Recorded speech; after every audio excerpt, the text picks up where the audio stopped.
बिस्मिल्लाहिर्रहमानिर्रहीम। जी dear students, आज हमारे प्रीवियस टॉपिक का नेक्स्ट स्टेप जो है उसको हम स्टडी करने जा रहे हैं। प्रीवियस अगर टॉपिक हो तो हमने ये एक रिलेशन जो हमने समझने की कोशिश की थी, अगर याद हो कि प्रेशर जो है वो डायरेक्टली प्रोपोर्शन, ये जो है pressure of a gas is proportional to the molecular number of molecules per unit volume and the average translational kinetic energy of the molecules. It means के प्रेशर जो है इसके इस टर्म के और इस टर्म के डायरेक्टली प्रोपोर्शनल। लास्ट टाइम हमने इस टर्म को ड्राइव करने की कोशिश की थी, आज मजीद इसका ही आगे नेक्स्ट स्टेप है, तो इंशाल्लाह इसको हम समझने की कोशिश करते हैं। इसका जो आज जो टॉपिक है वो है मॉलिक्यूलर इंटरप्रिटेशन ऑफ टेम्परेचर, यानी कि अब टेम्परेचर के लिहाज से इसको समझा जाएगा कि टेम्परेचर का इफेक्ट जो है मॉलिक्यूल्स के ऊपर क्या होगा, उसकी स्पीड्स पर क्या होगा, वो कैसे मूव करेंगी, तो इसको हम समझने की कोशिश करते हैं। सबसे पहले देखें, let us consider another microscopic variable that is called the temperature. Last time हमने प्रेशर की बात की थी, एक और माइक्रोस्कोपिक वेरिएबल जो है हम टेम्परेचर की इसमें बात करेंगे। अब आपके पास ये relation PV is equal to 2/3 n 1/2 m naught V square average, ये बार जो है ये एवरेज की शो करता है। ये प्रीवियस रिलेशन ही है जो आपने वो की थी। अगर आपको थोड़ा सा याद हो कि ये v को आपने इधर मल्टीप्लाई कर दिया तो ये P V is equal to 2n/3 हो जाएगा। तो यही रिलेशन जो है आगे हमने इसको प्रोसीड किया, P V is equal to 2/3 n into half M naught V square. ये half M naught C square जो है ये एनर्जी है, इसको काइनेटिक एनर्जी भी हम कहते हैं, काइनेटिक एनर्जी या सिंपल एनर्जी भी हम कह सकते हैं। Let us now compare the expression with the equation of state for an ideal gas. अब ये ideal gas की equation आपने previous chapter में पढ़ी थी, PV is equal to N KBT। N के नंबर मॉलिक्यूल्स है, K Boltzmann constant I think है, और T टेम्परेचर है। अब इन दोनों को कंपेयर करेंगे, ये दो टर्म इक्वल है तो ये दोनों इक्वल होंगी, तो N KBT is equal to this, इससे कंपेयर करेंगे और एन के बी टी को इधर डिवाइड करेंगे तो एन एन से कट जाएगा, यानी कि ये एन एन से कटेगा तो आपकी रिलेशन ये निकल आएगी, T is equal to 2/3 K B half M square. Half M square वही काइनेटिक एनर्जी है, एंड 2/3 के बी जो है ये कांस्टेंट है। ये तमाम क्या है, ये कांस्टेंट है, एम नॉट है, एम नॉट भी मास ऑफ द मॉलिक्यूल्स है, ये भी कांस्टेंट है, वी जो है वेलोसिटी ऑफ द मॉलिक्यूल है। This result tells us the temperature is direct measure of average kinetic energy of the molecules। अब इससे आप देख सकते हैं ये रिलेशन क्या बताती है, क्योंकि ये 2 भी कांस्टेंट, 3 भी कांस्टेंट, Kb भी कांस्टेंट, इसका मतलब है कि टेम्परेचर जो है ये energy, kinetic energy, average kinetic energy of the molecules पर डिपेंड कर रही है। अब इसको मजीद अगर आप रीअरेंज करें कैसे करें कि इस टर्म को 2/3 Kb को इधर मल्टीप्लाई कर दें तो हाफ एम वी स्केयर जो है ये रिलेशन आपकी, यानी कि average kinetic energy is equal to 3/2 Kb into T. ये यानी कि एवरेज काइनेटिक एनर्जी जो है वो इसके रिलेशन के इक्वल आ जाएगी। तो इसमें हमने ये एक नई मॉडिफाइड फॉर्म आ गई इस रिलेशन की, तो जस्ट मैथमेटिकल डेरिवेशन आप इसको आप समझ सकते हैं इजीली। आगे में नेक्स्ट क्या है, that is the average translation kinetic energy per molecule, यानी कि पर मॉलिक्यूल जो है इसकी एवरेज ट्रांसलेशन काइनेटिक एनर्जी है, एंड इज 3/2 KBT, जो जिसके किसके इक्वल है 3/2 Kb into T, T temperature है of the molecules, because we average, अब हमने पीछे पढ़ा था वी एक्स एवरेज जो होता है 1/3 वी स्केयर एवरेज। आप देखना हमने लास्ट में पढ़ा था v is equal to 3 vx square, क्यों किया था अगर आपको प्रीवियस याद हो, क्योंकि हमने इसे आइसोट्रोपिक मटेरियल की बात की, आइसोट्रोपिक डायरेक्शन में हर डायरेक्शन में स्पीड सेम है, मीन vx के लॉन्ग, vy के लॉन्ग, vz के लॉन्ग, तो इस लिहाज से फिर टोटल जो एवरेज वेलोसिटी निकली मॉलिक्यूल्स की वो 3vx थी, तो इधर से vx निकालेंगे तो 1/3 v एवरेज स्केयर था।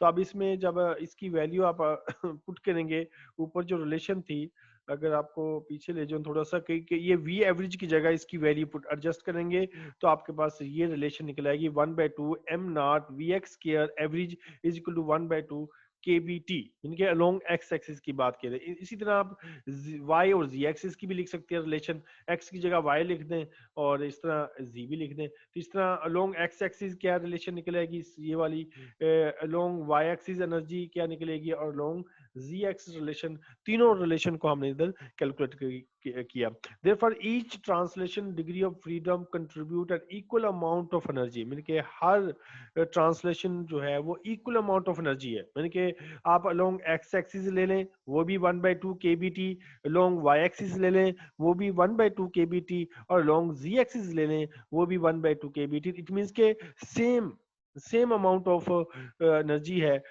to the gas. In general, a degree of freedom refers to independent means by which a molecule can possess energy. A generalization of this result known as the theorem of equipartition of energy. इसको equipartition of energy भी कहते हैं कि आपकी किसी भी direction में, यानी कि आप अलोंग एक्स एक्सिस एनर्जी देख लें, अलोंग वाई एक्सिस एनर्जी देख लें, अलोंग नहीं देखें आप, 3 डायमेंशन होता है ना कि अलोंग एक्स एक्सिस है, अलोंग वाई एक्सिस है, अलोंग जी एक्सिस है, किसी डायरेक्शन में भी एनर्जी को आप देखें तो वो इक्वल है। तो इसलिए कहा इसको हमने theorem of equipartition of energy कैसे डिफाइन किया, ये देखें, each degree of freedom contribute to 1/2 kBt to the energy of a system where the possible degree of freedom are those associated with the translation, rotational and the vibration of the molecules। मैंने कि ये जो degree of freedom है, degree of freedom it means कि molecules की जो motion है उसमें कह कि ये ट्रांसलेशन हो, रोटेशन हो या वाइब्रेशन हो। मैंने कि translation mean long one direction move कर रहे हैं, रोटेशनल मीन वो रोटेट कर रहे हैं, वाइब्रेशन मीन वाइब्रेट कर रहे हैं। तो कोई भी मोशन हो तो उसमें जो एनर्जी जो होगी कंट्रीब्यूट होगी एवरी डायरेक्शन वो 1/2 kBt, meaning along X axis ले लें, अलोंग वाई एक्सिस ले लें, अलोंग जी एक्सिस लेंगे, उनकी एनर्जी क्या होगी, वो सेम रहेगी, वो चेंज नहीं होगी। The total translation kinetic energy of the n molecules of a gas, तो ये एक मॉलिक्यूल की अगर n मॉलिक्यूल्स की बात करते हैं तो n से मल्टीप्लाई कर देंगे, मैंने कि ये एक मॉलिक्यूल की एनर्जी है। तो अगर आप n मॉलिक्यूल की बात करेंगे तो n से मल्टीप्लाई कर देंगे, तो n इंटू 1/2 m0v², तो n से इधर भी मल्टीप्लाई करेंगे तो 3/2 n kBt ये आ जाएगा। अब इसमें थोड़ी सी रिलेशन यू पुट की कि n की वैल्यू, मीन कि इधर से n जो है अगर आप इधर से निकालें तो n जो है वो n into Na Avogadro number है, और इधर से r निकाल लें, r की वैल्यू निकाल लें तो r इज सॉरी kb की वैल्यू निकालें तो kb is equal to r over na।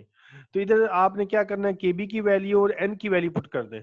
जब kb और n की वैल्यू पुट करेंगे तो आपकी रिलेशन जो निकलेगी 3/2 nRT। तो ये number of moles of gas निकलेंगे, एन मीन की ये नंबर ऑफ मोल्स कहलाता है, ये kb जो है बोल्ट्जमैन कांस्टेंट कहलाता है। If the gas molecules possess only translation kinetic energy, question 21 mean ये वाली क्वेश्चन जो है represent the internal energy of the gas, mean कि इसकी फिर गैस की क्या होगी, इंटरनल एनर्जी। ये उस सूरत में होगी जब ट्रांसलेशनल ओनली ट्रांसलेशनल मोशन होगी। This result implies that the internal energy of an ideal gas depend only on the temperature. इससे क्या होता है, आप देख सकते हैं कि एनर्जी जो है वो जस्ट देखिए ना, 3/2 भी कांस्टेंट, n भी कांस्टेंट, r भी कांस्टेंट। तो अब ये एनर्जी जस्ट डिपेंड किस पर कर रही है, टेम्परेचर पर, मॉलिक्यूल्स के टेम्परेचर पर। मॉलिक्यूल्स के टेम्परेचर चेंज होने से उसकी स्पीड चेंज होगी, उसकी मोशन चेंज होगी, उसकी रोटेशनल मोशन, उसकी ट्रांसलेशनल मोशन, उसकी वाइब्रेशनल मोशन जो होगी वो चेंज होगी। तो ये इट मींस के इस इक्वेशन से ये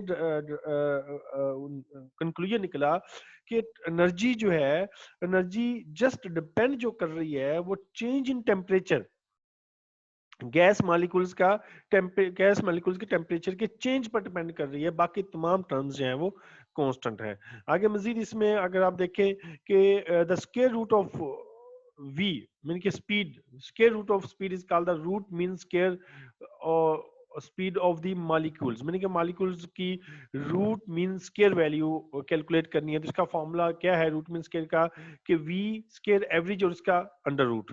अब ये वी स्केयर एवरेज की वैल्यू हम पीछे से कैलकुलेट कर लें, इधर से वी स्केयर एवरेज की वैल्यू इधर से कैलकुलेट कर लें या इधर से निकाल लें। तो वी स्केयर एवरेज की वैल्यू जब इसमें पुट करेंगे तो 3 kBt ओवर m0 आ जाएगा, ठीक है। और इसमें kBt की वैल्यू पुट करेंगे तो ये रिलेशन निकल आएगी, where m is the molar mass in kilogram per mole, n is equal to m0 Na। Mean कि m जो है, m की वैल्यू मोलर जो मास है, मोलर मास है, किसके इक्वल है, m नॉट इंटू na, इसके इक्वल आ जाएगा।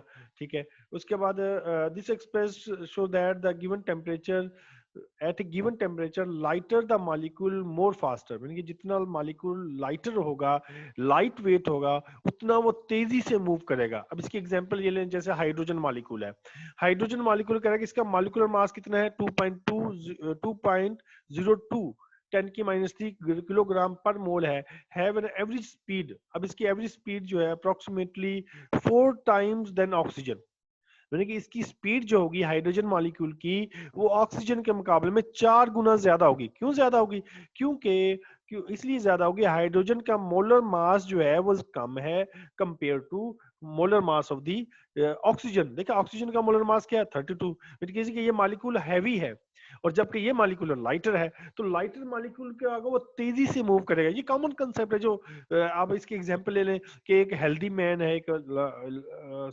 स्मार्ट बॉय है, तो अब जो वजनी आदमी है, जो वजनी लड़का है, वो इतना तेज नहीं भाग सकेगा, जबकि जो लाइट वेट मैन है वो तेजी से भाग सकेगा। तो यही है कि हैवी मॉलिक्यूल जो है वो उसकी स्पीड इतनी ज्यादा ना होगी, नहीं होगी, जबकि लाइट मॉलिक्यूल की जो स्पीड जो होगी वो ज्यादा होगी। जैसे इसमें देखें, हाइड्रोजन में देखें, हाइड्रोजन में इसकी स्पीड जो लिखी है देखें 494, इसकी स्पीड ज्यादा है, हीलियम की उसके कम है, आपके पास वाटर मॉलिक्यूल की उससे कम है, जबकि ये आगे नाइट्रोजन की उससे भी कम है। तो इट मींस के मॉलिक्यूल्स के वेट पर, मोलर मास पर डिपेंड कर रहा है। जितना मोलर मास कम होगा, उतनी उसमें मॉलिक्यूल्स की स्पीड ज्यादा होगी। जितना मोलर मास ज्यादा होगा, उसमें मॉलिक्यूल्स की स्पीड भी मोलर मास ज्यादा होगा, स्पीड कम होगी, मोलर मास कम होगा तो स्पीड ज्यादा होगी। तो ये थोड़ा सा टेबल है, इसको भी आप अच्छे अंदाज से देख लीजिएगा। तो इसमें मेन पॉइंट है कि आपने वीआरएमएस वैल्यू को स्टडी किया,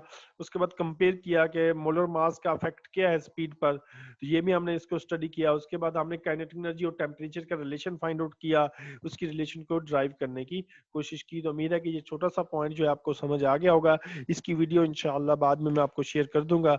अभी आपके जहन में कोई भी क्वेश्चन होगा, इंशाल्लाह उस क्वेश्चन को हम अभी कंसीडर करेंगे, लेना समझने की कोशिश करते हैं।